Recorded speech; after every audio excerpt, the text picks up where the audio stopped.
Nah, tadi Bapak bilang masih bagus, itu kayak apa tuh hasilnya? Kita harus berhitung karena ini pilkada, tidak serta-merta, tidak linear juga dengan perolehan suara partai. Pileg, ya. Saya kira pakai bahasa dikepung nggak cocok.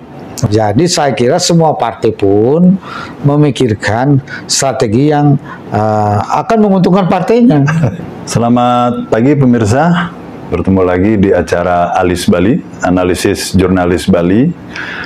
Pagi ini kita berkesempatan untuk bertamu di kediaman atau di ruang kerja Bapak Dr. Wayan Koster sebagai Ketua DPD PDI Perjuangan Provinsi Bali.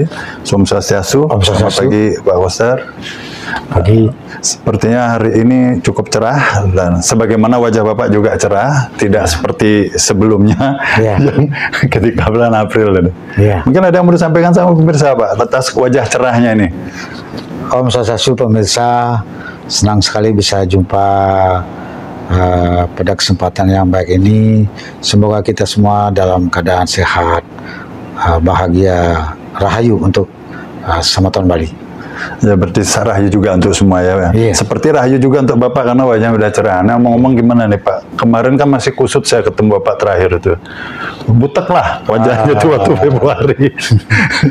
Ya, karena ada tugas besar, ya, Pilpres dan Pemilu Legislatif berlangsung sekaligus dan semua harus dikelola dengan baik, dengan manajemen yang baik agar apa yang direncanakan itu bisa mencapai target dan hasilnya sudah terlihat. Pilpres tidak mencapai target, jauh dari target yang direncanakan, tapi sudahlah itu fenomena di seluruh Indonesia terjadi seperti itu dan masih bersyukur di Bali karena pemilu legislatifnya PD Perjuangan di Provinsi Bali masih bisa menjadi partai pemenang dengan perolehan suara mayoritas baik untuk di DPR RI, DPRD Provinsi maupun juga DPRD Kabupaten Kota Sebali. Untuk hasilnya kayak gimana tuh Pak? Ya? Untuk di Pileg misalnya tadi Bapak bilang masih bagus, itu kayak apa tuh hasilnya? Untuk, mohon izin saya ambil silakan Pak. Data itu. Untuk DPR RI dari 9 kursi DPR RI, PD Perjuangan dapat 5 kursi. Itu ekuivalen? Kalau suaranya itu 52%. Oh, 52. Oke. Sebenarnya menurun dibandingkan dengan 2019 karena 2019 itu 54%, sekarang 52%, turun 2%. Secara persen, secara nominal sebenarnya naik. Sekarang itu 1.290.884. Saya hitung itu naik 40.000 lebih dari pemilu 2019. Tapi karena ada DPT-nya nambah juga ya? DPT-nya nambah, persentasenya turun dan kursinya juga turun. Nah, dari 9 kursi PD Perjuangan dapat 5 kursi dan partai lain itu masing-masing 1 kursi. Saya kira ini satu performa yang masih sangat baik. Perolehan suara untuk DPR RI itu jauh dibandingkan dengan partai-partai lain. Ya. Bayangkan itu PD Perjuangan 52%, berarti 48% terbagi oleh 4 partai yang dapat kursi. Belum lagi partai yang nggak dapat kursi kan. Gitu. Yang dapat kursi itu adalah Partai Golkar, Partai Gerindra, Partai Demokrat, dan Partai Nasdem. Kemudian untuk DPD Provinsi, PD Perjuangan itu dapat 32 kursi. Perolehan suaranya itu 1.446.583 atau ekuivalen dengan 57,2%. Tapi ada penurunan kalau jumlah kursi? Kalau perolehan suara nominal maupun persennya naik. Nah, dulu provinsinya itu 55%. Sekarang 57%, naik 2%. Tapi perolehan kursinya turun 1 kursi. Dulu 2019 itu 33 kursi dari 55 kursi. Sekarang PD Perjuangan dapat 32 kursi dari 55 kursi. Yang turun hanya satu daerah pemilihan, yaitu di Denpasar, turun 1 kursi. Sedangkan daerah pemilihan yang lain di 8 kabupaten itu tetap semua. Tetap. Ya, masih bersyukur itu. Kemudian untuk Kabupaten Kota Sebali, yang tertinggi itu adalah DPRD Kabupaten Tabanan, itu memperoleh 31 kursi dari 40 kursi. Oh. Kalau suaranya itu diperoleh 240.625 atau sekitar 75,1%. Tinggi sekali. Yang lain itu adalah Golkar 4 kursi, Gerindra 4 kursi, dan Demokrat 1 kursi. Sedangkan Kabupaten Gianyar itu adalah memperoleh 31 kursi dari 45 kursi. Kalau suara itu 239.942, setara dengan 69,9%, hampir 70% itu. Lebih tinggi Tabanan berarti Pak? Lebih tinggi Tabanan. Ya. Tabanan paling tinggi. Ya. Kemudian yang ketiga yang terbaik itu adalah Kabupaten Bangli. Ya, Kabupaten Bangli dapat 20 kursi dari 30 kursi. Suaranya itu adalah 99.630 atau ekivalen dengan 61,8% atau sekitar 62%. Tinggi sekali juga. Yang lain adalah Golkar 5 kursi, Demokrat 2 kursi, Nasdem 2 kursi, dan Gerindra 1 kursi. Mayoritas juga. Kemudian Kabupaten Badung itu memperoleh 27 kursi dari 45 kursi. Suaranya 211.097. Kalau di persen 60,4%. Yang lain adalah Golkar 11 kursi, Gerindra 4 kursi, dan Demokrat 3 kursi. Hanya 4 partai yang dapat kursi di Badung. Kemudian Denpasar itu PD Perjuangan dapat 22 kursi dari 45 kursi, suaranya 167.697 atau sekitar 45,5%. Kalau di Denpasar relatif banyak partai dapat kursi, ada Gerindra 9 kursi, Golkar 7 kursi, PSI 3 kursi, Demokrat 2 kursi, Nasdem 1 kursi, dan Gelora 1 kursi. Oh, iya. Ada partai Geloranya nih 1 kursi. Partai baru. Iya, partai baru dapat juga 1 kursi. Kemudian Kabupaten Buleleng memperoleh 18 kursi PD Perjuangannya dari 45 kursi. Sedangkan suaranya itu adalah 184.383, sekitar 41,7%. Yang juga dapat kursi adalah Golkar 11, kemudian Nasdem 6, Gerindra 4, Demokrat 3, Hanura 2, dan PKB 1 kursi.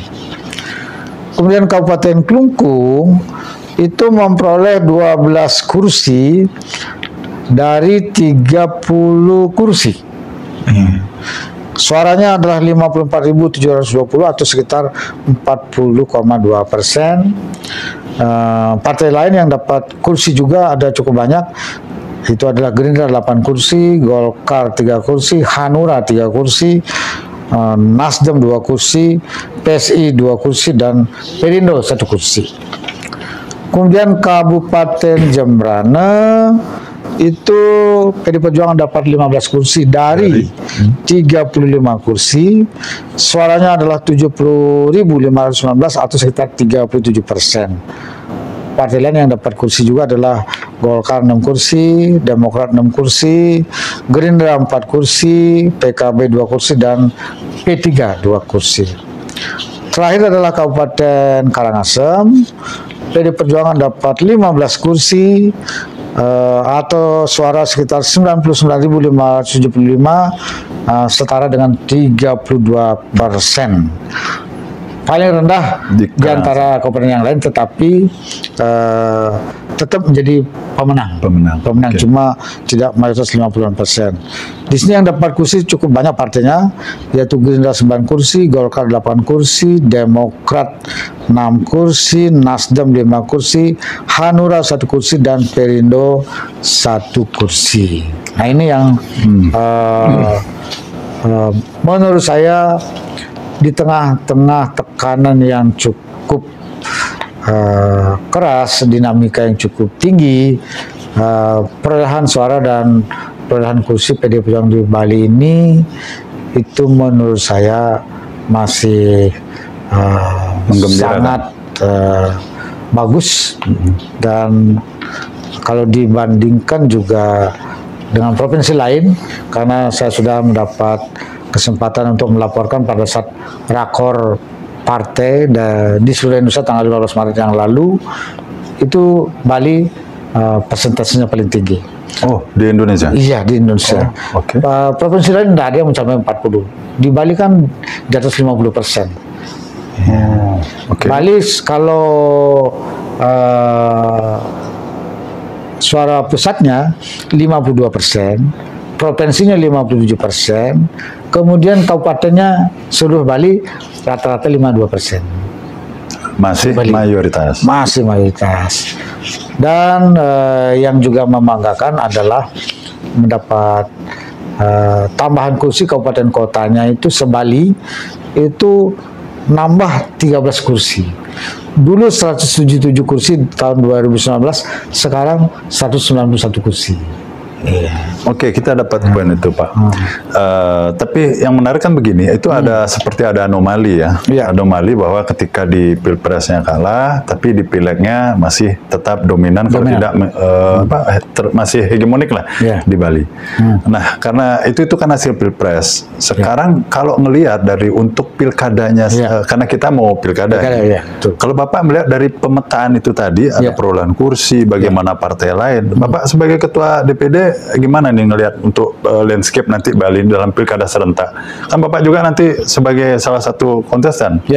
Nah, untuk di pilkada serentak kabupaten kota gimana nih PDIP yang melihat? Memang juga sudah ada arahan dari DPP untuk segera melakukan konsolidasi dan melakukan pemetaan dalam kaitan dengan persiapan pilkada serentak, baik pemilihan gubernur, wakil gubernur maupun juga wali kota, bupati, wakil se-Bali. Dan saya sudah melakukan itu, dan kalau melihat dari perolehan suara maupun perolehan kursi, seluruh Bali, provinsi juga termasuk, itu PDI Perjuangan bisa mengusung sendiri. Mengusung sendiri. Karena minimum kan 20% kursi. Di Bali lebih semua. Minimum itu 32 tadi ya? 32% tadi itu. Nah, dari sisi itu memungkinkan untuk mengusung sendiri. Tetapi kan kita harus berhitung karena ini pilkada, tidak serta-merta, tidak linear juga dengan perolehan suara partai, partai waktu pemilu legislatif. Karena itu saya sudah memetakan di mana kira-kira kita harus bergandengan dengan partai lain, di mana kita ini harus bisa jalan sendiri, apalagi incumbent, apalagi incumbent. Nah, itu sudah dipetakan semua. Jadi tentu kita terbuka juga berkolaborasi dengan partai lain. Artinya ada pintu itu sangat terbuka. Sangat terbuka. Oke, kita dapat poin itu, Pak Ustadz. Tapi kalau ngelihat di Pilpres, karena Pilkada itu kan agak ada similaritas lah dengan Pilpres ya, karena dia memilih figur ya. Nah hari ini itu kemenangan Prabowo Gibran itu kan oleh yang diusung oleh Koalisi Indonesia Maju diyakini sebagai membuat perubahan besar di Bali. Apa yang ada di pusat biasanya Bali kan pengaruh juga, gitu. Termasuk di Koalisi Indonesia Maju. Sedangkan di sisi lain PDIP itu di Bali kan seperti terkepung. Nah, kalau Pak Koster sendiri ngelihat seperti apa sih nanti kira-kira pertarungannya itu? Saya kira pakai bahasa dikepung nggak cocok. Ya, karena konstelasi Pilpres, Pilkada itu beda. Ya, saya kira beda. Waktu Pilpres itu memang sejumlah partai yang tergabung dalam Koalisi Indonesia Maju itu mendukung Pak Prabowo dengan Gibran. Di Pilkada, baik di provinsi maupun kabupaten kota, itu suasananya sangat berbeda antara provinsi yang satu dengan provinsi yang lain. Nah, bocorin dikit deh. Antara kabupaten yang satu dengan kabupaten yang lain, antara kota yang satu dengan kota yang lain, kan beda-beda. Jadi saya kira semua partai pun memikirkan strategi yang akan menguntungkan partainya. Ya, belum tentu juga akan similar pola yang diterapkan dalam Koalisi Indonesia Maju untuk Pilpres itu serta-merta akan diterapkan di seluruh daerah di Indonesia. Pasti beda, karena tiap daerah itu masing-masing ada kekuatan partainya, ya tentu dia akan memikirkan masa depan partainya juga. Dan konteks Pilkada serentak ini adalah momentum juga bagi semua partai politik untuk membangun kekuatan partainya ke depan. Ini jadi perhitungan pasti. Nah, karena itu saya kira semua partai politik sudah memetakan itu, dan saya di Bali juga sudah memetakan itu. Nah, ini kalau Bapak udah senyum-senyum ini, kayak ada insight-insightnya, bocoran dikit lah, jangan sembunyi-sembunyi terus. Kalau dibocorin terbuka belum bisa. Jadi dikit-dikit aja deh Pak. Ya, saya kasih clue aja dulu. Kasih clue aja dulu. Kira-kira yang incumbent ini akan tetap. Yang incumbent karena kebiasaan yang sudah berjalan di PD Perjuangan, kebijakannya itu adalah setiap kepala daerah itu diberi kesempatan 2 periode. Karena kalau hanya 1 periode itu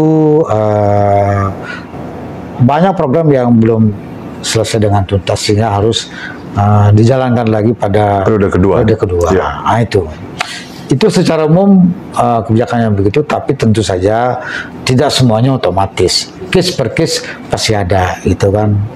Jangan sampai ada masalah misalnya, gitu kan. Termasuk juga dia polisi secara keseluruhan pasangannya akurat apa tidak, kinerjanya bagaimana, itu akan dinilai semua oleh DPP partai, gitu. Tentu ini semua akan terakhir akan diputuskan oleh DPP partai. Nah, untuk yang incumbent ini kan satu di provinsi gubernur dengan wakil gubernur, kemudian di Kota Denpasar incumbent Pak Jaya Negara dengan KD Agus, kemudian di Gianyar Made Mahayastra dengan Gong Mayun, Tabanan, Komang Gede Sanjaya dengan Made Edi, kemudian di Bangli Sang Nyoman Sedana Arte dengan Wayan Diar, dan kemudian di Karangasem Pak Gede Dana masih 1 periode, baru 1 periode, tapi wakilnya kan wakilnya sudah 2 periode, harus ganti wakil. Yang lain itu adalah Badung, Jembrane, Buleleng, Klungkung. Nah, itu Badung habis masa jabatan 2025 awal, kemudian Buleleng, Klungkung bahkan sudah habis lebih dulu. Sekarang udah ada PJ, ada PJ, ya itu sedang dipersiapkan pasangan yang baru. Nah, Jemberana juga ada incumbent yang baru karena kita kalah dulu di sana. Ya, juga harus dipersiapkan pasangan yang baru. Nah, ini yang sedang kami analisis pasangan yang incumbent ini. Yang pertama, apakah tetap pasangannya atau ada perubahan. Itu kan kebijakannya DPP, terutama oleh Ibu Ketua Umum, karena kewenangan Ibu Ketua Umum itu adalah untuk memutuskan dan merekomendasikan pasangan yang akan diajukan untuk mengikuti pilkada serentak ini. Nah, kemudian untuk kabupaten kota juga sedang dipetakan semua pasangannya, dianalisis pasangannya, kinerjanya baik apa tidak, yang kedua pasangannya ini akur apa tidak, terus produktif apa tidak, pembangunannya di masing-masing kabupaten kota berjalan dengan baik apa tidak, kemudian manfaat bagi masyarakatnya dirasakan apa tidak. Saya kira itu poin-poin yang menjadi perhatian kita untuk mengkaji pasangan yang akan diajukan dalam pilkada serentak nanti. Tentu saja terakhir nanti DPP yang akan membahas dan akan memutuskan, diberikan rekomendasi itu. Oke, kita dapat poin itu Pak Ustaz. Tadi Anda mengatakan ada salah satu parameter itu akur atau tidak. Di Bali ada nggak sih yang nggak akur memangnya? Sedang kita analisis. Kan selalu ada dinamikanya. Ya, biasa itu kalau orang sudah diberi jabatan kadang-kadang dia lupa itu. Ya, saling sikut lah, kemudian nyalip-nyalip gitu kan. Nah, itu nggak boleh gitu kan, karena tatanan pemerintahan itu kan harus berjalan dengan baik, apalagi memimpin birokrasi pemerintahan itu harus betul-betul dikelola dengan kondusif sehingga bisa produktif. Tapi berarti tadi Pak Ustaz mengatakan demikian, apa bisa saya ambil konklusi bahwa laporan-laporan ada salah satu mungkin yang tidak akur, mungkin ada terjadi seperti itu? Laporan belum, tapi pada intinya kita akan membahas per kabupaten kota Bali pasangannya itu dengan parameter yang tadi itu. Artinya masih bertahan ya? Iya. Oke Pak Ustaz. Ya. Nah sekarang soal pilkada masih ya. Buleleng itu DPT-nya kalau tidak salah kan 600 ribuan. 611.000. Oke. Dan itu adalah salah satu lumbung suara untuk PDIP di Bali. Tapi persoalannya PDI Perjuangan. PDI Perjuangan itu salah satu lumbung suaranya Buleleng. Tetapi kemarin pada saat Pilpres, sana kan jebol tuh suaranya. Ada malah diambil partai lain juga banyak tuh. Gimana Bapak ngeliat tuh?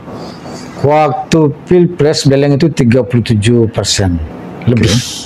Ya, masih lebih rendah Denpasar, masih lebih rendah Jemberana, itu. Masih lebih rendah Karangasem. Nah itu, enggak jebol-jebol amat di Buleleng itu. Tapi pemilih legislatifnya kan 40-an%. Masih tinggi juga. Masih tinggi. Ya. Gimana kursinya nanti, tetap 18. Gimana nanti untuk mencegah itu? Ada trik-trik nggak nih dari PDIP? Kan minimal udah ada ini nih analisis SWOT-nya. Wah kita jebolnya di mana nih gitu. Sudah ada mapping belum? Sudah itu. Oke. Udah kita punya peta per kabupaten, per kecamatan, per desa kelurahan. Perolehan suara partai, perolehan pilpresnya, nah itu, dan proyeksi ke depannya waktu pilkada serentak. Itu. Jangan sayangnya Anda tidak mau bicara karena itu rahasia dapur ya Pak. Itu kan masa dibuka.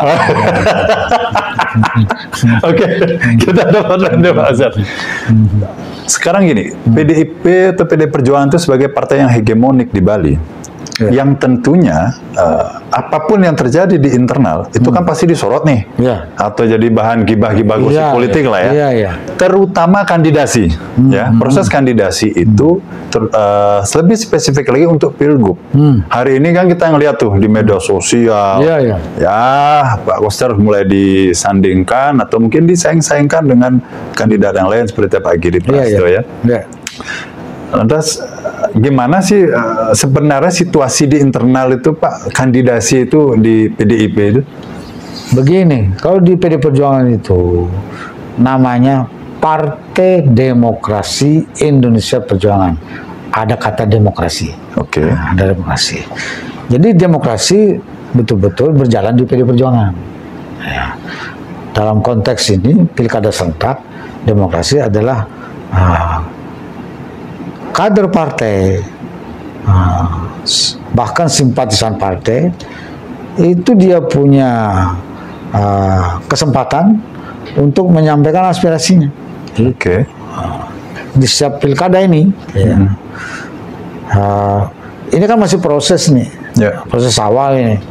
Jadi masih berlangsung suasana di mana penuh dengan dinamika. Ada yang inginkan calon ini, menginginkan calon ini. Itu sesuatu yang wajar saja. Setiap pilkada begitu di Bali ini, dan saya ikuti memang begitu dari dulu. Karena itu sebelum partai memutuskan, itu kader partai, pengurus partai apalagi yang memang punya tanggung jawab di dalam keorganisasian di partainya, sudah mencermati juga, mengikuti perkembangan dinamikanya dan sebagainya. Bahkan juga simpatisan partai, masyarakat juga bahkan dijadikan sebagai sumber referensi. Itu kan sudah bisa bersuara, menyampaikan aspirasinya. Siapa calon gubernur, siapa calon wakil, siapa calon bupati, siapa calon wakil, siapa calon wali kota, siapa calon wakil, segala macam. Itu bisa. Tapi nah di PD Perjuangan itu ada kebiasaan yang selama ini sudah berjalan setiap pilkada. Jadi yang incumbent itu mendapat prioritas. Tapi tidak otomatis juga. Kalau ternyata orangnya bermasalah, ya nggak bisa. Misalnya bermasalah hukum, ya tentu saja nggak bisa. Atau masalah-masalah lain. Tidak, di luar masalah hukum pun, kalau ternyata itu dinilai tidak produktif, apalagi kinerja yang tidak bagus, itu ya saya kira itu akan dievaluasi. Nah, sejauh ini di Bali belum pernah ada. Seperti misalnya belum pernah ada, maksudnya? Belum pernah ada pergantian. Artinya hanya diberi satu periode, nggak pernah. Misalnya di Tabanan, Ibu Eka Wirasuti dengan Pak Kemang Gede Sanjaya 2 periode. Di Jembrana, Pak Putu Arte dengan Made Kemang Hartawan 2 periode. Walaupun Pak Kemang Hartawan juga waktu periode kedua pingin juga maju jadi calon bupati, saya bilang jangan, tetap jadi wakil dulu 2 kali, kasih kesempatan, jangan ganggu itu. Di Buleleng Agus Surajana Sucidra 2 periode. Kemudian di Bangli Made Gianyar Sedanarte 2 periode. Di Gianyar Gung Brate 2 periode, wakilnya yang ganti, yang gitu. Kemudian di Badung Pak Giri dengan Suyase 2 periode. Di Denpasar Ide Bagus Saya Mantel dengan Jaya Negara 2 periode. Dan di antara 9 kabupaten kota ini ada yang kader-kader, ada yang non-kader, kader kayak di Denpasar kan non-kader. Bagus Saya Mantel kan non-kader. 2 periode juga. Tapi kandidasi yang sekarang ini kan terutama untuk pilgub itu kan mulai tensinya mulai naik. Anda sebenarnya terganggu nggak sih dengan hal itu? Enggak, saya nggak terganggu. Itu biasa aja. Ya dinamika politik, kader namanya menjalankan urusan ini, ya silakan aja. Nanti kan begitu ada keputusan partai, ya ikut semua. Yang penting kan karena ada filternya tadi. Jadi kan tidak baik kita misalnya ada baliho siapa terus larang, nggak baik begitu gitu kan. Jadi saya kira biarkan itu menjadi bunga-bunga demokrasi di partai politik. Saya kira wajar-wajar aja itu buat saya. Pak Koster itu dalam posisi tidak terganggu atau sebenarnya melihat bahwa situasi ini ya biarkan saja tuh mengalir karena itu bagian dari demokrasi. Iya betul, biarkan saja mengalir, kan toh juga nanti akan ada proses. DPC nanti akan mengadakan rapat, kemudian dibawa ke DPD, DPD dilaporkan, dibahas, dan itu DPD akan melaporkan ke DPP, DPP yang akan membahas, baru akan dikeluarkan rekomendasi. Nah, begitu rekomendasi keluar, ya udah harus menghormati keputusan partai dan semua harus solid bekerja untuk memenangkan siapapun yang direkomendasikan oleh partai. Nah, begitu. Balik lagi soal kandidasi yang untuk Pilgub. Kalau Pak Koster melihat itu situasi yang alamiah atau by design itu? Saya tidak terlalu bisa membedakan alamiah atau desain, tapi buat saya apapun juga mau alamiah mau desain ada dinamika begitu. Ya udah aja. Udah clear sampai di sana ya? Iya, iya. Oke Pak Koster. Karena Pak Koster ini Anda kan salah satu pihak yang ikut kandidasi dan juga berpeluang besar untuk itu. Tetapi publik Bali dan nasional itu belum bisa atau dinarasikan belum bisa melupakan apa yang Pak Koster lakukan dulu pada saat menolak Piala Dunia U17 yang dalam hal ini itu dianggap sebagai handicap untuk Pak Koster dan juga itu terbukti untuk Mas Ganjar ya. Dia kalah di Pilpres. Gimana Pak Koster melihat itu? Jadi begini. Oke, tahan dulu Pak. Ya. Silakan minum dulu. Ya. Ya. Kita minum dulu. Kita rehat dulu.